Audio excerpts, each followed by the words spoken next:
जय श्री कृष्णा। आइए सुनते हैं बैसाख मास महात्म्य का 6वां अध्याय। नारद जी बोले, हे नृपश्रेष्ठ, जो लोग थके हुए राही को जल नहीं पिलाते वे नीच पक्षी का जन्म पाते हैं। इस संबंध में मैं तुम्हें एक पुरातन कथा सुनाता हूँ।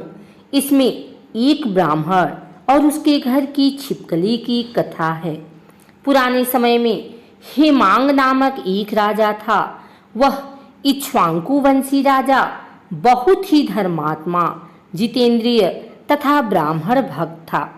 पृथ्वी में जितने रजकर हैं, उस राजा ने उतनी गायें ब्राह्मणों को दान दी थी। वह हर प्रकार से ब्राह्मणों को संतुष्ट रखता था। उसने अनगिनती यज्ञ किए। उसके यज्ञ की कुशाओं से पृथ्वी पट गए।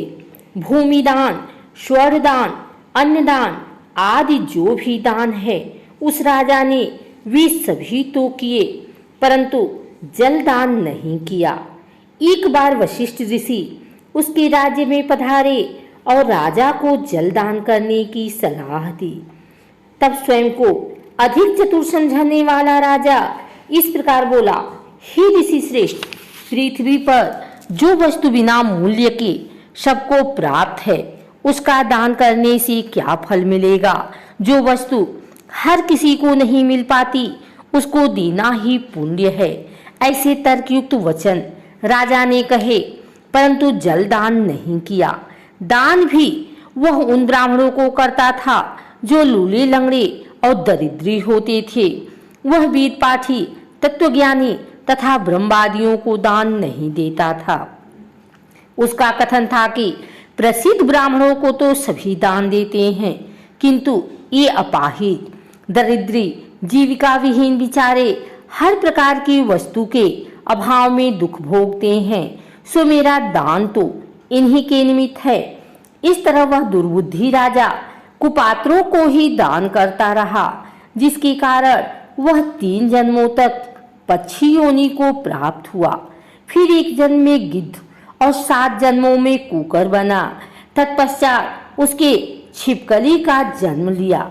छिपकली की योनि को प्राप्त कर वह राजा मिथिलापुरी के राजा श्रुतकीर्ति के महल के दरवाजे की चौखट पर 87 वर्ष तक कीड़े खाता हुआ रहा। संयोग से एक दिन राजा श्रुतकीर्ति के घर श्रुतिदेव नामक मुनि आए।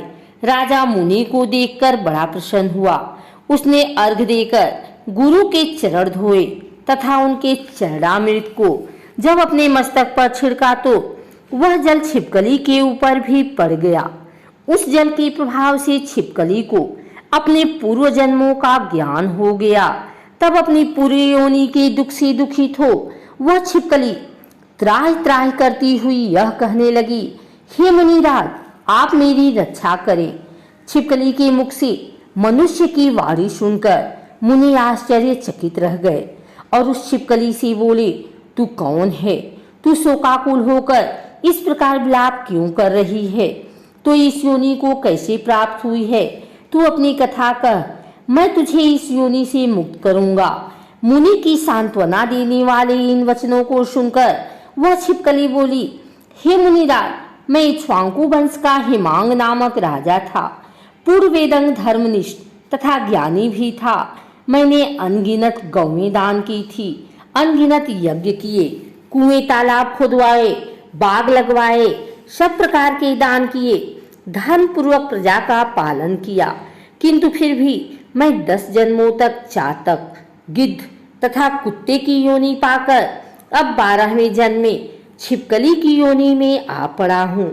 आपके आगमन पर अभी जब राजा ने आपका चरणामृत लेकर अपने ऊपर छिड़का तो उसकी एक बूंद मेरे ऊपर भी पड़ गई। उसके पड़ने से ही मुझे सब जन्मों का स्मरण हो आया है। हे ब्राह्मण श्रेष्ठ, अब आप मेरे दुखों का कारण बताइए कि किस पाप के फलस्वरूप मेरी यह दशा हुई है। छिपकली का वृतांत सुनकर मुनि ने ज्ञान नेत्रों से उसके पूर्व जन्मों पर दृष्टि डाली और सब कुछ जान लेने के बाद इस प्रकार कहना शुरू किया, हे छिपकली, मैं तेरी इस दशा का कारण बताता हूँ। तूने नृप शरीर में दान, धर्म, यज्ञ आदि तो सब किए, किंतु विष्णु के प्रिय मास बैसाख में जल का दान नहीं किया। तूने जल को प्राप्य पदार्थ समझकर इसका महत्व नहीं समझा। इसके अतिरिक्त तूने सुपात्रों को भी दान नहीं दिया। तेरे दान के पात्र सब हीन व्यक्ति ही रहे। सुगंध से भरपूर सुंदर फूल वाले कांटेदार गुलाब की कोई पूजा नहीं करता। पीपल का वृक्ष ही पूज्य है। तुलसी की पूजा सब करते हैं। बेरी कटेरी को कोई नहीं पूजता। इसी प्रकार अनाथों की भी पूजा नहीं होती है। हाँ, उन पर दया की जाती है। वे दया के पात्र हैं, पूजा के नहीं। अतः वेद पाठी, तपस्वी, ज्ञानी, सत्शास्त्रों के जानने वाले ही पूजन के योग्य हैं। इनमें ज्ञानी भगवान को अधिक प्रिय है, अतः वे पूज्यों के भी पूज्य हैं।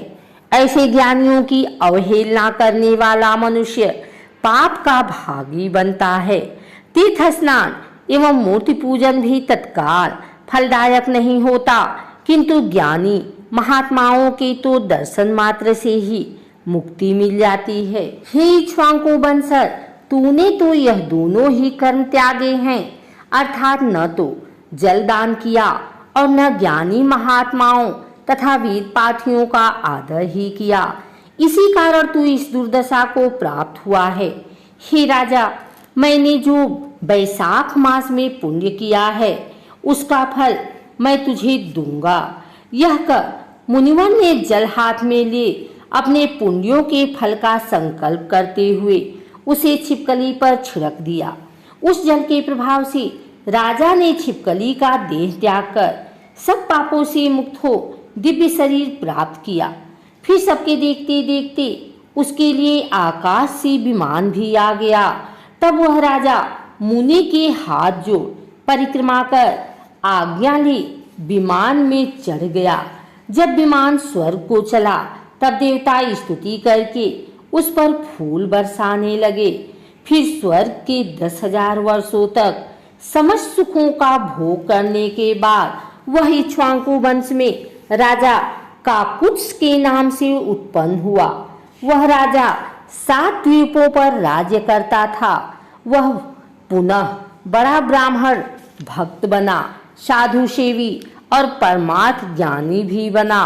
वह न्याय पूर्वक राज्य करता था। एक दिन वशिष्ठ मुनि उसके राज्य में आए। उन्होंने उसे बैसाख मास के समस्त धर्म कर्म भी बतलाए। तब राजा ने मुनि के बताए अनुसार सभी कृत्य किए और सब पापों से छुटकारा पाकर विष्णु की सायुज्य मुक्ति प्राप्त की। यह बैसाख मास सब फलों को देने वाला है। इस पवित्र मास में जो मनुष्य यथाशक्ति दान धर्म करता है वह दीर्घायु होकर भगवान का प्रिय बनता है और सब पापों से छूटकर वैकुंठ लोक को जाता है।